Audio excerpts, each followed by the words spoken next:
cannot not ask you the question, if Trump is elected, what will happen to Ukraine? Will he agree to give Putin his demanded territories? Well, first of all, I don't believe Donald Trump will be elected by the American people. This man is a felon. He is a liar. He is not a supporter of basic U.S. democratic freedoms and principles. He's talking about locking up Americans, locking up immigrants, hurting our economy, etc. So I don't think that Donald Trump is going to be president. So if that's what Putin's betting on, he's going to get a unhappy surprise, I think. Americans have lost a lot of trust in institutions, and I think there's been a lot of discussion, especially online and especially with young people. How do we rebuild that trust in institutions? The CIA, the FBI, all those institutions. You're right. Some people think that one way to build trust is to declassify things that everyone's talking about. I know you talked earlier about, I don't want to be a conspiracy theorist. So if you were president, would you declassify, you can answer yes or no to these. Yeah. Would you declassify the 9/11 files? Yeah. Would you declassify JFK files? Yeah. I did a lot of it. Would you declassify the Epstein files? Yeah, I would. I agree with you, man. Something's wrong with that whole system. When you feed a baby, Bobby, a vaccination that has like 38 different vaccines, and it looks like it's meant for a horse, not a 10-pound or 20-pound baby. It looks like you should be giving a horse this. And do you ever see the size of it, right? It's just massive. And then you see the baby all of a sudden starting to change radically. I've seen it so many times. And then you hear that it doesn't have an impact, right? But you and I talked about that a long time ago. And anyway, I would love you to do so. And I think it'll be so good for you and so big for you. And we're going to win. We're going to win. We're way ahead of the guy. Tony Fauci made sure that none of those kids had guardians, which is illegal. And then he hid what he was doing from the boards. He took foster homes in 6 states and he turned them over to the pharmaceutical industry. There's videos of these children, an old BBC documentary that will make you cry. I promise you cannot look at these without weeping. One of these kids, a 12-year-old who's trying to protect the 8-year-old, and he has a tube in his stomach. And Celia Farber, who's this amazing researcher who worked on this chapter for me and did a lot of the original research on it, she actually went up to Hawthorne, New York, to the Gates of Heaven Cemetery. She found the cemetery where Fauci was disposing of the corpses of these children who died in his illegal experiments. She found an open pit. It was actually covered by an astroturf carpet.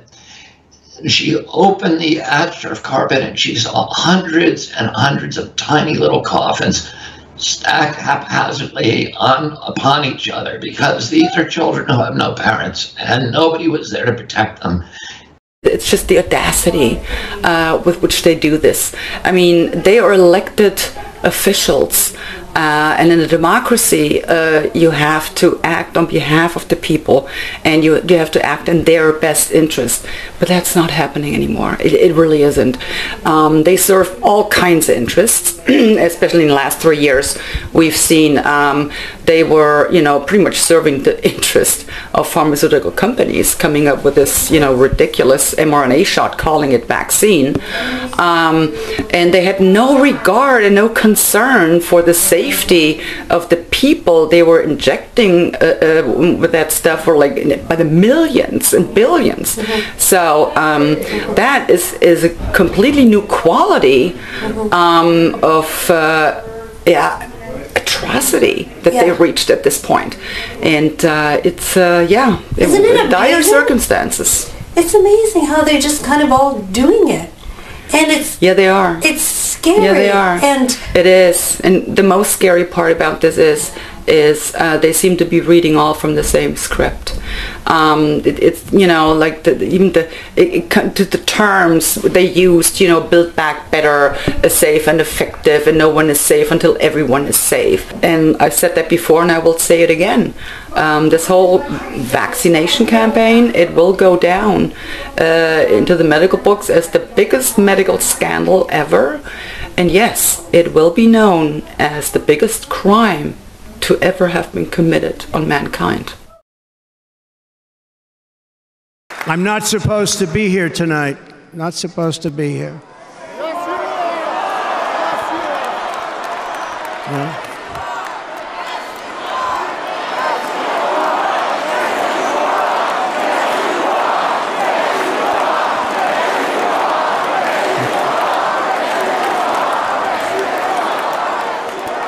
Thank you. But I'm not.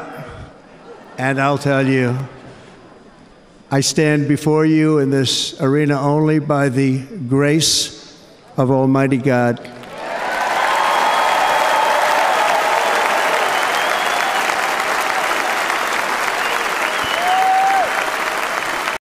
You'd investigate the people that hid Joe Biden's condition? Well, I think somebody has to look at it. Look, you had people that lied to the American public. And I tell you what, you ought to take a look at his doctors, because his doctors keep giving him this wonderful report. I'm not a doctor, but I saw him the other day, was unable to get up the children's stairs going into Air Force One. Is it a coup against Joe Biden? Sort of, yeah. I think it is. I mean, look, there's a constitutional process, the 25th Amendment. If Joe Biden can't run for president, he can't serve as president. And if they want to take him down because he's mentally incapable of serving, invoke the 25th Amendment. You don't get to sort of do this in the most politically beneficial way for Democrats. If it's an actual problem, they should take care of it in the appropriate way. We saw The Hill, all the news reporting Hillary set to replace Joe Biden. I called Roger Stone, I called other sources. They said, yeah, that's the word. They're really going to try to replace Joe Biden in Chicago with Hillary Clinton, with all of her criminal activity, all of her background, all of this. So they are literally involved in a Democrat civil war. And now Hillary is swooping in to be the nominee above Big Mike, Gavin Newsom, Governor Whitmer, Kamala Harris, all of them. This is huge. It's all over the news. They're actually going to try to do this. Is how arrogant and crazy they are. So Hillary Clinton thinks, with the deep state behind her, that she's going to be there because they want her. She wants World War III with Russia. She said that. And Trump says he'll end the war. He talked to Zelensky today. So to stop World War III, we got to get President Trump elected. But that warmongering, evil monster Hillary thinks that she is about to swoop in and last minute be the nominee, and then they try to steal the election.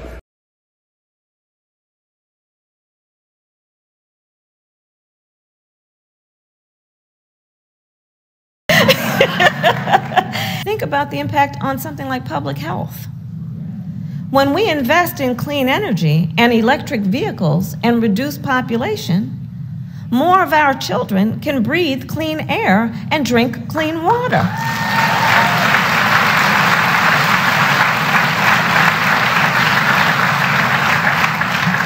And so we set an ambitious goal to cut our greenhouse gas emissions in half by 2030 and to reach net zero emissions by 2050.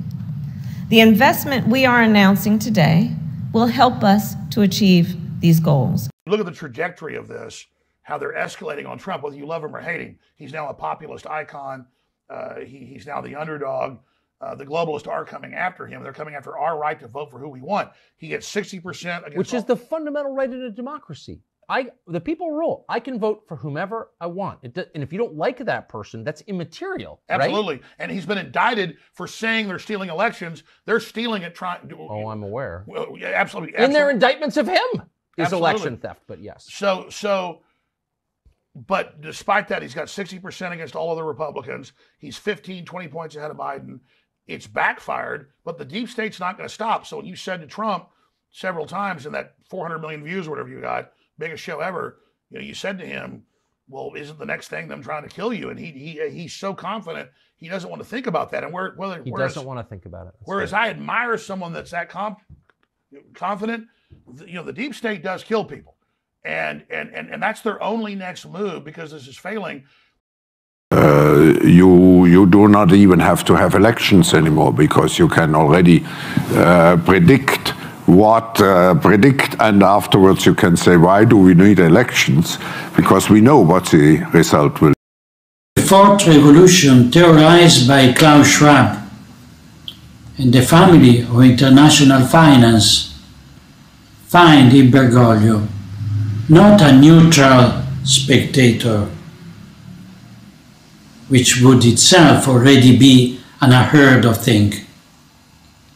But actually, a zealous cooperator who abuses his own moral authority in order to support a destra outside the church, the project of the dissolution of traditional society.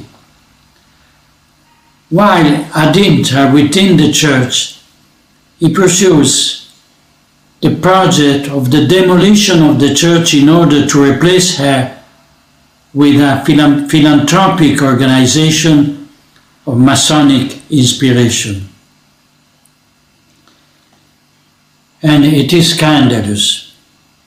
This applies to both, to civil and ecclesiastical world, confirming the pactum sceleri, the criminal conspiracy between the deep state and the deep church. It seems to me that in this conspiracy the role of the Jesuit has been decisive. It is no coincidence that for the first time in history a religious of the Society of Jesus is seated on the throne of Peter. Pay insufficient attention to the frightening scenario of a comprehensive cyber attack, which would bring to a complete halt to the power supply, transportation, hospital services, our society as a whole. The COVID-19 crisis would be seen in this respect as a small disturbance in comparison to a major cyber attack. We've got a huge unfolding story in Australia and right around the world, but we can't bring it to you in the normal way. Why? It's affecting us at Sky News, at Foxtel, many customers, many users, many businesses. What's happened is we believe a malware company called CrowdStrike has essentially gone down. If we have a look at our studio here, this is what it looks like on many computers right around the world. Now, technical operators call this the BSOD, the BSOD, the blue screen of death. People are loading, systems are crashing, they're loading again and again and again. It's on a loop. So many companies are unable to work right now, including Sky News. Now, it's affecting users in Australia. We're talking major banks, telcos, media companies, Sky News obviously, ABC Radio was completely down last time we saw it as well, but it's right around the world. Prego, Barbara. Il mio pensiero è molto semplice, Vito. Sono d'accordo con l'omicidio di Stato, mi prendo la mia responsabilità e direi anche vittime di guerra, perché di fronte a tali numeri c'è da riconoscere che siamo all'interno di una guerra. Quindi uno sterminio, un genocidio di cui loro erano assolutamente consapevoli, quindi non ci sono stati errori, c'è stata una consapevolezza nel fare quello che hanno fatto. Quindi questi sono dei criminali e come tali non possiamo sperare che riconoscano un errore o che riconoscano uno sbaglio o che dicano sì, mea culpa, anche perché qualora lo facessero, che cosa possiamo ottenere da loro? Di fronte a persone che non hanno alcuno scrupolo nei confronti dell'essere umano, la domanda è: come li fermiamo? Mi basta che mio padre, il mio caro, sia riconosciuto come vittima di Stato? Mi basta? No, non mi basta, perché vedete, siamo tutti quanti future vittime, perché c'è chi fino adesso è riuscito a schivare i colpi, loro sparano proiettili e noi schiviamo, prima o poi però quel proiettile colpirà anche me. Io non ho fatto il vaccino. Questo non vuol dire che loro non tenteranno di farmi fuori, perché il loro progetto criminale è quello di tagliare il numero di abitanti sulla Terra e lo sappiamo benissimo. Quindi la domanda è: cosa possiamo fare noi? Bene, affrontiamo l'argomento censura e, come dire, il menefreghismo da parte delle istituzioni, così mi collego un attimo anche ad Andrea che ha speso tempo per chiedere, per fare domande ed avere risposte, però capisci che purtroppo la Regione Veneto con il presidente di regione nazista Zaia purtroppo di risposte non te ne daranno, perché sono dei criminali, perché sapevano che avrebbero creato... mi prendo tutta la responsabilità perché i dati parlano chiaro, hanno violato un diritto fondamentale dell'essere umano, che è quello che, sancito dall'articolo 32, quindi sono dei nazisti. Punto. L'ha detto anche Alessandro. Si ricollega tutto al nazismo. Sono delle elite criminali che non sono mai sparite dal mondo. Dico sempre che ciascuno si assume la propria responsabilità. Me le prendo tutte le responsabilità di ciò che sto dicendo, perché agli atti possiamo mettere tutto quello che stanno facendo. Siamo di fronte a delle persone che muoiono, delle persone che soffrono tutti i santi giorni. Non possiamo sperare che qualcuno ci ascolti. Non c'è legalità, non c'è richiesta, non c'è ascolto da parte loro, se ne fregano perché devono portare avanti questo piano. E per portare avanti questo piano, io ti faccio presente anche questa cosa, Vito, gli stati membri dell'OMS hanno appena dichiarato che daranno la caccia, perseguiteranno e incarcereranno tutti coloro che si metteranno contro la vaccinazione dell'aviaria. Quindi, se tu un domani vorrai parlare del vaccino aviaria, dovrai fare fuorilegge, perché non ne potrai parlare in termini scientifici corretti. Tu non potrai dire che è l'ennesima menzogna affinché tutti quanti si vaccinino, ovviamente prima creando la paura, quindi tutti quanti si vaccinino in modo tale che poi possano avere degli altri effetti avversi e delle altre morti. Ora, ho visto un video di Roy De Vita dove si pone un paio di domande molto interessanti. Parla del caso Fauci, non so, di Anthony Fauci. Roy si fa due domande. Uno, come mai questo non è ancora stato arrestato negli Stati Uniti, non è ancora a piede libero, oltretutto con tanto di documenti che attestano che le sue mail con il suo aiutante venivano assolutamente cancellate, quindi non c'è più traccia di niente. E poi si domanda: come mai in Italia i mass media non ne parlano? La risposta è molto semplice, perché loro fanno quello che vogliono. Loro sono l'elite, noi siamo merda, noi siamo CO2 da fare fuori. Allora io rispondo alla domanda che mi sono fatta prima e che ci dovremmo fare tutti quanti. La soluzione non è perseverare con le denunce, con le richieste.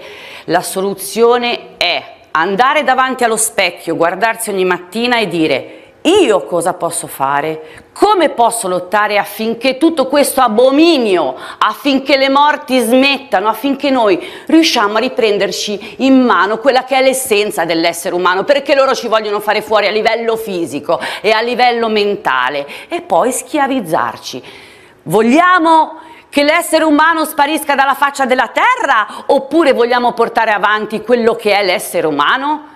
Noi lottiamo, perché vedete, abbiamo constatato tutti insieme, anche il signore che ha parlato prima di me, che ci sono state delle menzogne da persone che mentivano sapendo di mentire, quindi hanno fatto quello che hanno fatto assolutamente in modo consapevole. Quindi dove c'è menzogna c'è morte, c'è dolore. Dove c'è verità, c'è vita. Ora, come facciamo noi a portare avanti la verità? Per tutte le cose che verranno, perché per quanto ci dicano che siamo complottisti, comunque c'è un World Economic Forum che ha dichiarato, ha stilato 17 punti dell'Agenda 2030. Guardate quello che stanno facendo, non quello che vi raccontano, che vi dicono che stanno facendo tutto per il vostro bene. Lo vogliono fare per sterminarci e per rendere schiavi coloro che rimangono, perché questo è stato dichiarato anche da Harari, che è il braccio destro di Schwab. Non sono una complottista, sono una che magari si fa qualche domanda e si domanda: come posso fare io per evitare quella che sta per arrivare, come abbiamo detto prima, che l'OMS vuole incarcerare tutti coloro che fanno la cosiddetta, secondo loro, disinformazione. Quindi attenzione, perché se parlerete male del prossimo vaccino sarete dei disinformatori e potrete andare in galera. Allora, è compito nostro non rimanere passivi, non rimanere a guardare e andare a dire la verità nell'unico media che per noi è disponibile, perché queste canali di controinformazione che fino adesso hanno avuto la possibilità di dire la verità, che è un'arma la verità, contro persone che mentono dalla mattina alla sera. La verità fa male e noi gliela andiamo a dire, sapete dove? Sui muri, perché quelli saranno i nostri giornali dove potremo comunicare, perché a breve chiuderanno tutto. Sui muri. Non sei d'accordo, però poi quando ti chiuderanno come fai? Tutti i resti, ci sono mezzi per cui venite da me, vi faccio parlare, ma lasciate stare le opere d'arte, lasciate stare i muri. Noi non facciamo opere d'arte, allora, però lo sai Vito, no, questa cosa qui la devo dire, perché abbiamo un'etica precisa, noi abbiamo i muri, le opere d'arte non le sfioriamo neanche perché abbiamo un'etica precisa. I think it's safe to say that the support for Ukraine, the determination of every country represented here at NATO remains rock solid. We will do everything that we can, allies will do everything that they can to ensure that Ukraine has what it needs to continue to deal with Russia's ongoing aggression against Ukraine, an aggression that gets worse with every passing day. Ukraine will become a member of NATO. Our purpose at the summit is to help build a bridge to that membership and to create a clear pathway for Ukraine moving forward. And I'm also pleased to announce that as we speak, the transfer of F-16 jets is underway, coming from Denmark, coming from the Netherlands, and those jets will be flying in the skies of Ukraine this summer to make sure that Ukraine can continue to effectively defend itself against the Russian aggression. He provoked, yes, provoked the Russians to invade Ukraine with talk of NATO expansion.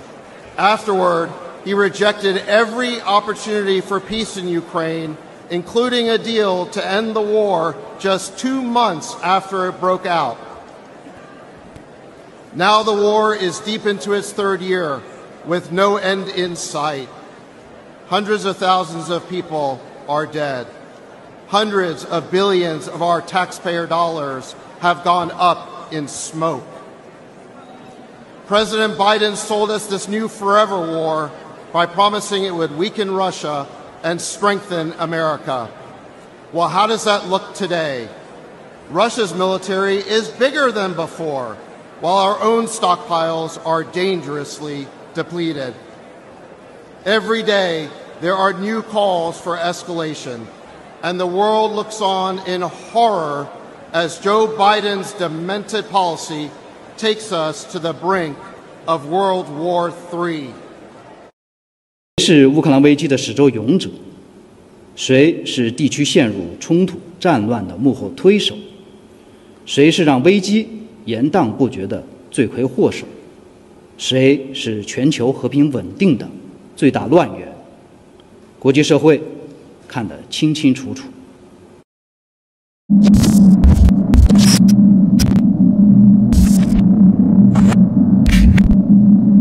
On l'a vu venir avec le Covid, et cette fois-ci, ce sera avec les Jeux Olympiques de Paris. Big Brother arrive en France, et c'est ça, moi, qui m'inquiète, et ce dont je voulais vous parler aujourd'hui. Cet événement va être tout sauf sportif. Il va nécessiter, évidemment, énormément de moyens humains, 35 000 policiers, 25 000 agents de sécurité privés.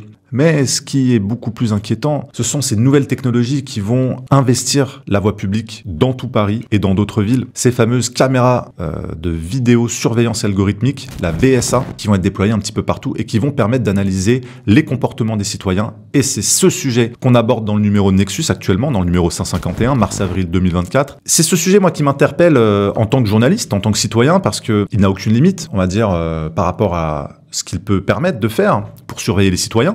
Où va être le curseur par rapport aux interprétations? En gros, ce logiciel ne peut pas reconnaître les visages et les identités des personnes, pour l'instant. Mais il va permettre d'analyser les comportements, les déplacements, les attroupements, les comportements suspects, et il va pouvoir envoyer des analyses aux forces de l'ordre pour les interventions. Et pendant que ce logiciel va fonctionner, pendant tous les JO et au-delà, parce qu'il sera fonctionnel jusqu'en mars 2025, chose que peu de gens savent, pendant ce temps-là, il va engranger un nombre de data très important pour pouvoir affiner son algorithme et lui permettre d'être de plus en plus précis. Donc chaque jour, en fonction des bonnes ou des fausses alertes, les concepteurs de ces solutions numériques vont pouvoir affiner ce logiciel et le rendre de plus en plus indispensable aux forces de l'ordre. Et c'est ça le problème. On avait fait un numéro dans Big Brother arrive en France en 2025. Et justement, ces caméras, elles sont fonctionnelles jusqu'en mars 2025. Et ce que les gens savent moins, c'est qu'il y a un consortium européen qui est constitué depuis quelques mois, quelques années, et qui a pour but en 2025 de déployer ce projet pilote de contrôle des caméras numériques, couplé à l'identité numérique, avec les moyens de paiement, les données de santé. On peut y inclure le pass sanitaire, le fameux, on a déjà vécu ça pendant le Covid. Et derrière tout ça, il y a quelques entreprises françaises qui sont dans le haut du panier. Je pense à Atos, je pense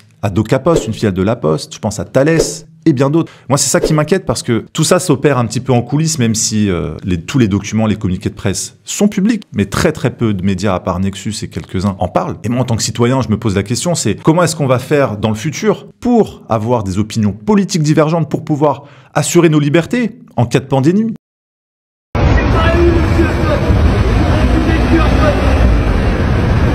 Je vais aller vous déboulonner. Tirez-moi dessus, bordel.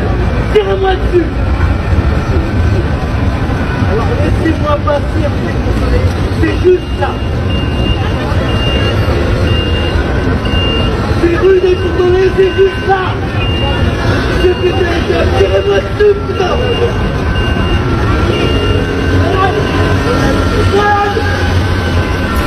Je veux aller travailler.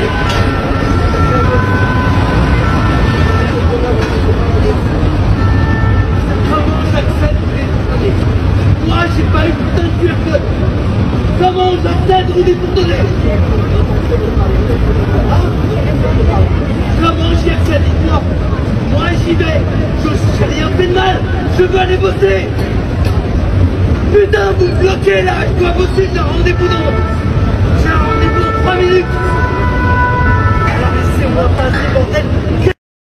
Alors concernant la fluidité, je vais vous montrer justement sur ces images de Jean-Baptiste Margotta. Vous voyez, c'est pas forcément très fluide, il y a un petit peu d'embouteillage puisque tout le monde n'était pas au courant des nouvelles règles. Alors ici, on est vraiment juste à côté de l'île de la Cité qui fait complètement partie de ce périmètre gris appelé SILT pour sécurité intérieure et lutte contre le terrorisme. Alors pour accéder à ce périmètre gris, il vous faudra obligatoirement un passe-jeu que vous pouvez obtenir sur le site du gouvernement du même nom. Ce passe-jeu permet aux cyclistes et aux piétons de rentrer dans cette zone grise à condition d'avoir une bonne raison de le faire, c'est-à-dire par exemple si vous travaillez sur l'île de la Cité ou si vous avez un rendez-vous médical d'urgence ou encore un rendez-vous de justice. Pour les automobilistes, c'est un peu plus compliqué. Seuls certains véhicules ont le droit à une dérogation. Ce sont des véhicules d'urgence comme la police par exemple ou les véhicules de secours. En revanche, tout ce qui ne relève pas de l'urgence ne peut pas accéder à ce périmètre gris. On pense par exemple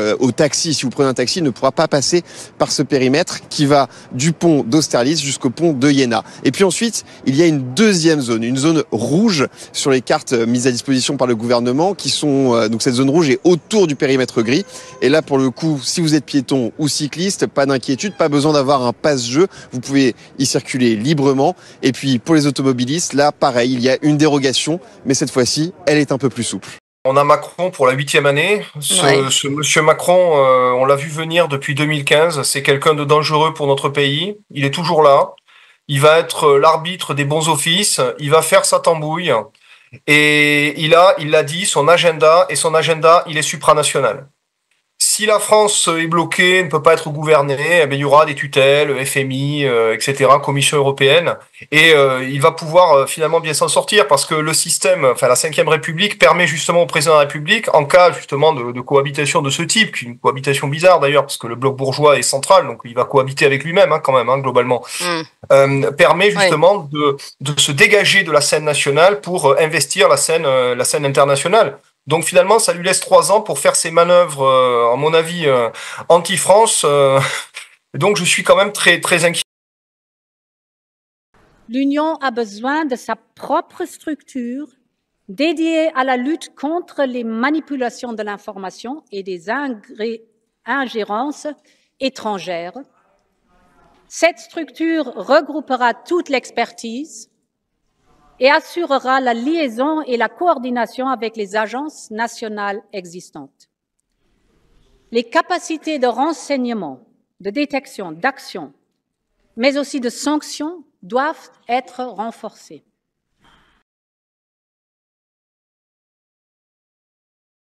Madame von der Leyen aurait dû finir comme Monsieur Dalli à l'époque, qui était accusé, lui, de manière un peu mensongère, mais elle aurait dû finir suspendue. C'est un fonctionnaire, ce n'est pas un politique. Son immunité, selon vous, c'est un problème. Le fait qu'elle essaye en gros de faire prendre le relais de ce jugement par une structure européenne, sans trop entrer dans les détails, c'est ça qui vous occupe en ce moment, ça c'est un problème aussi. Alors, nous on considère que de l'immunité, elle n'en a pas. Donc, son immunité... Parce qu'elle a dépassé ses fonctions. Exactement, donc elle est purement fonctionnelle. Donc si elle avait eu le mandat pour le faire, la question de son immunité se poserait, mais à partir du moment où elle a agi de son propre chef, l'immunité ne se pose plus. Comment est-ce qu'elle peut défendre l'intérêt de l'Union à partir du moment où elle est poursuivie au pénal par des États membres? Co pani robi? Za to, co pani robi, powinna pani trafić do więzienia, a nie do Komisji Europejskiej.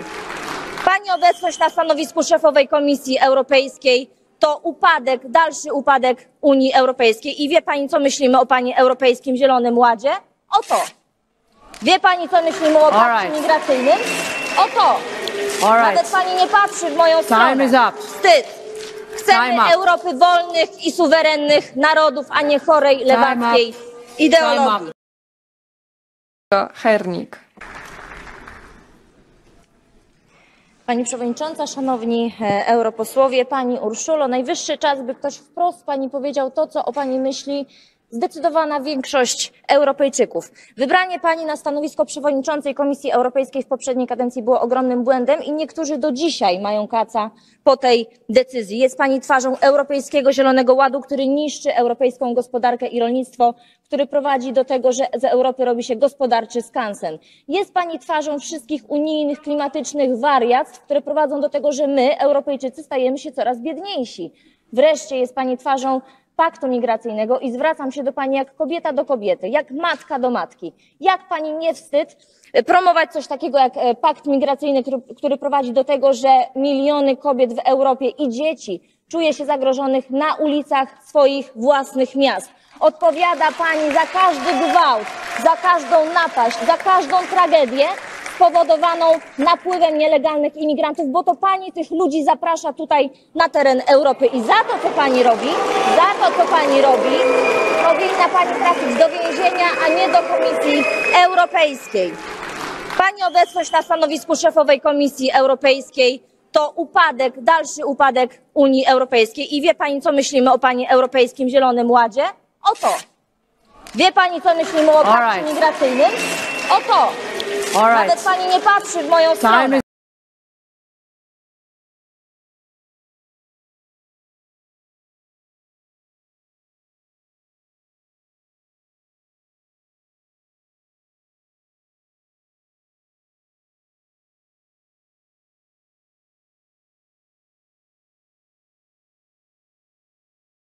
La totale, des viols, des prostituées, des mineurs, des drogues, des armes à feu, du trafic sexuel, du chantage. Tout Hollywood savait depuis plus de 30 ans déjà.